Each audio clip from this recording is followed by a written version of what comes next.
조갑제 TV 시청자 여러분 안녕하십니까? 2024년 7월 12일 저녁 7시입니다.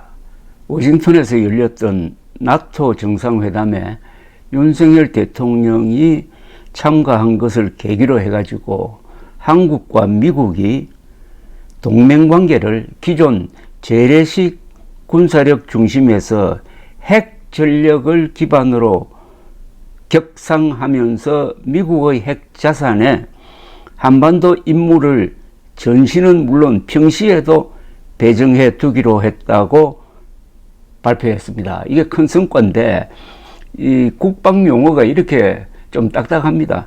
미국의 핵 자산에 한반도 임무를 전시는 물론 평시에도 배정해 두기로 했다는 말은 전시뿐만 아니라 평시에도 미국의 핵 자산, 쉽게 말하면 미국의 핵 미사일 그리고 이를 운반할 수 있는 폭격기 등 이 수단을 평시에도 거의 상시 배치 수준으로 운용한다는 겁니다. 물론 미국이 주도적으로 운영하지만 거기에 대해서는 한국도 발언권을 갖는다. 북한이 핵 미사일 능력을 고도화하고 있으니까 우리도 거기에 따라서 우리가 독자적 핵무장은 지금 하기 어려우니까 우선 미국의 핵 능력, 즉 미국의 핵폭탄이라든지 운반수단을 우리도 공유하는 정도의 수준으로는 지금 되어 있지 않지만 거기에 준하는 수준으로 같이 운영할 수 있도록 하는 체제를 만들기로 했다. 뭐 이렇게 정리할 수가 있겠습니다. 굉장한 진전입니다. 윤석열 대통령이 국내 정치적으로는 실수가 많지만은 특히 의료 대란과 같은 절대 해서는 안 될 일을 하지만은 또한 한미일 동맹관계라든지 경제 문제를 외교적으로 뒷받침하는 거라든지 하는 부분에서는 괄목한 성과를 거두고 있습니다. 요사이 통계에서 가장 두드러지는 게 경제 통계입니다. 뭐냐면은 한때 대중 수출이 압도적이었는데 작년부터 대미 수출이 대중 수출을 앞지르기 시작했습니다. 이것은 무슨 말이냐 하면은 자동차, 반도체 등 미국으로 특히 그 전기차를 중심으로 미국으로 수출하는 물량이 윤석열 정부 들어서 갑자기 늘었다는 겁니다. 이것은 한미 관계가 좋아진 것하고 분명히 관계가 있을 겁니다. 그래서 한국의 수출 구조가 상당히 안정화되었다. 너무 지금도 중국 대중 수출이 뭐 20% 넘고 있습니다. 홍콩까지 포함하면은. 그래도 그 비중이 이제는 균형이 좀 잡히고 있다 하는 이야기입니다. 자, 이런 사실이 국내 정치에 알려져야 됩니다.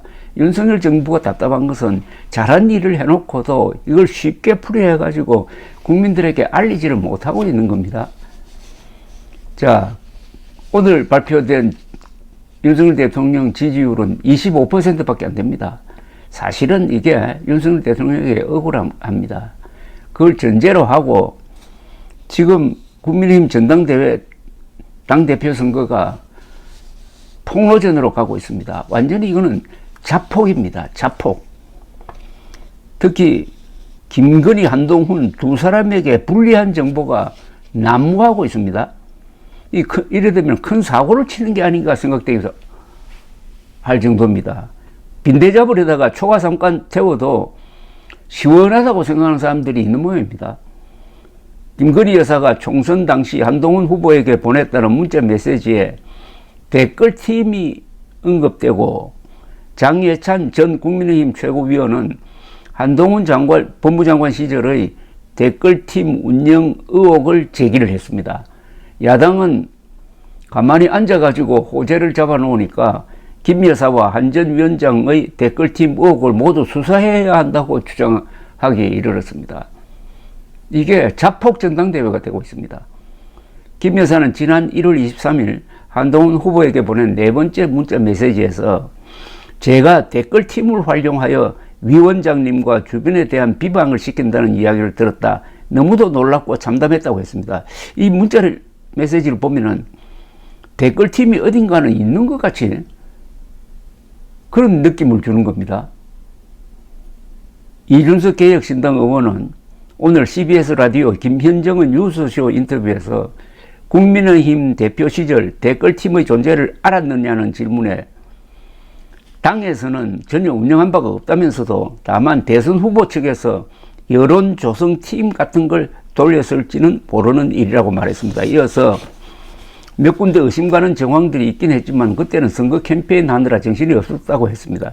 이 의원은 이어서 윤석열 정권 초기에 용산 이전이나 이런 것 때문에 여론이 안 좋게 돌아가니까 모 인사가 대선 때 있던 애들 좀 써야 되는 것 아닙니까? 라고 해서 제가 놀라서 대선 때 뭘요? 이렇게 했는데 그 인사가 잘못 말한 것을 깨닫고 입을 닫더라면서 나한테 숨기고 싶은 게 있나 보구나 이런 생각을 했다고 설명을 했습니다.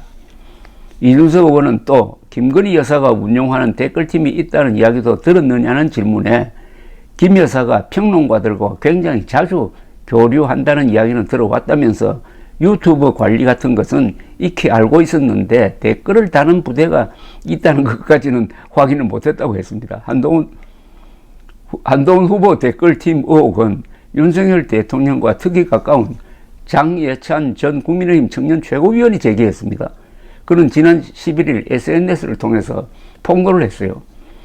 복수의 한동훈 여론조성팀 관계자로부터 받았다는 텔레그램 메시지 4개를 공개를 했습니다. 그 메시지 내용은 2023년 5월 16일 참여연대 관련 자료를 공유하며 참여연대 조지는 데 요긴하게 쓰시길 지금 한동훈, 장예찬, 찰떡 콤비임 장관님께도 보고 드림 이렇게 적혀 있고 2023년 7월 29일에는 박주민 의원이 이화영 수사 관련 수원지검 연좌농성으로 한동훈 장관을 비판하는 기사를 공유하면서 이화영 들어 누운 이슈는 더 끌고 가자 커뮤니티 유튜브 조치할게 이라고 적혀 있었답니다.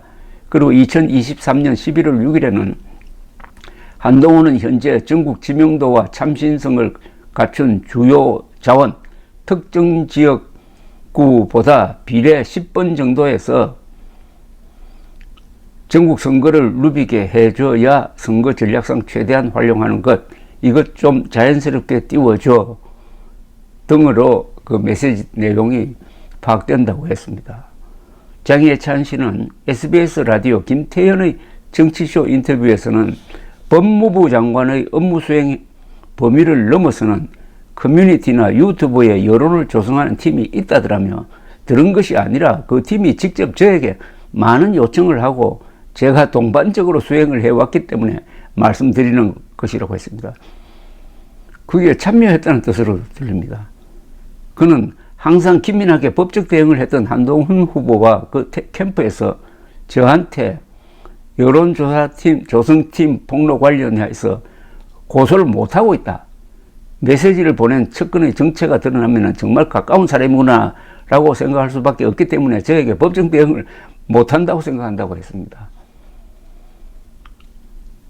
적나라한 폭로입니다. 한동훈 후보 측은 근거가 상당히 빈약하다며 법률적 검토도 하고 있다고 나왔습니다.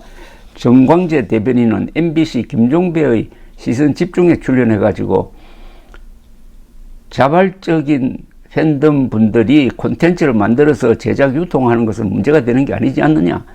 또 불법적인 매크로를 이용해서 여론을 조작하려고 하면은 그건 불법이 되겠지만 자발적으로 유통한 것에 대해서 후보가 알지도 못하고 후보가 지시를 한 것도 아닌데 이게 왜 문제가 되는지 이 부분을 이해할 수 없다고 해명을 했습니다.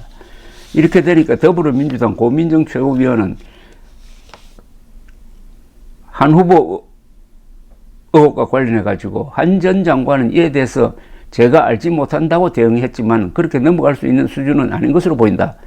법무부라는 공조직을 통해 장관의 활동을 홍보하는 정당한 활동을 넘어서 사설 여론조성팀을 운영한 것이 확인된다면 여론 조작을 시도한 것으로 의심할 수밖에 없다.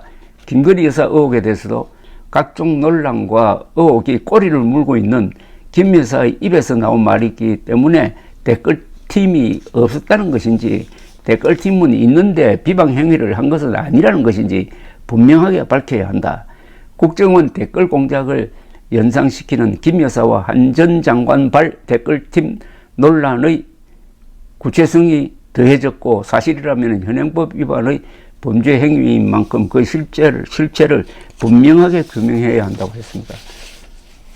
이렇게 돌아가고 있습니다. 지금 전당대회가 저는 한동훈 전 비상대책위원장의 출마가 이게 이번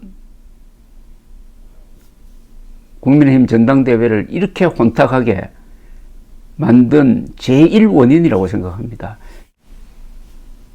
국민의힘 전당대회가 총선 참패를 딛고 통합의 계기를 만들고 연장선상에서 보수를 재건할 수 있는 계기가 되지 못하고 보수 분열, 아니 보수 괴멸의 단초를 열게 될지도 모를 자폭, 자학 이런 전당대회로 변질되도록 만든 제1차적인 책임은 한동훈 씨입니다. 총선 참패에 대한 반성이나 제대로 된 검증도 없이, 그리고 무엇보다도 현직 대통령 윤석열 대통령과의 감정 문제가 해결도 되지 않는 상황에서 총선이 끝난 지가 언젠데 대통령과 만나서 식사도 나누지 않는 상황에서 출마를 강행한 것은 누가 봐도 윤석열 대통령에 대한 도전이었습니다. 그러면은 윤석열 대통령 쪽에서 또 변칙적인 방법으로 개입한다는 것은 예상할 수 있었지 않습니까? 그렇게 되고 말았습니다. 결국 한동훈 대 윤석열 구도가 되니까 이렇게 격렬한 아주 아슬아슬한 폭로전이 벌어지고, 그러는 사이에 한동훈, 김건희 두 사람과 관계되는 이런 아주 예민한 의혹까지 제기되고 있는 것입니다. 이 전당대회는 그 결과 이전에 이미 분열상을 보여주고 있습니다. 한동훈 후보가 당대표가 되어도 골치 아프고 안 되어도 문제고, 그러니까 왜 출마했느냐 이겁니다. 왜 출마했느냐. 2016년 새누리당의 분열과 거의 같은 코스를 지금 달리고 있습니다. 한동훈, 윤석열 두 사람이 손잡고 절벽에서 뛰어내리는 그런 상황이 올지도 모르겠습니다. 감사합니다.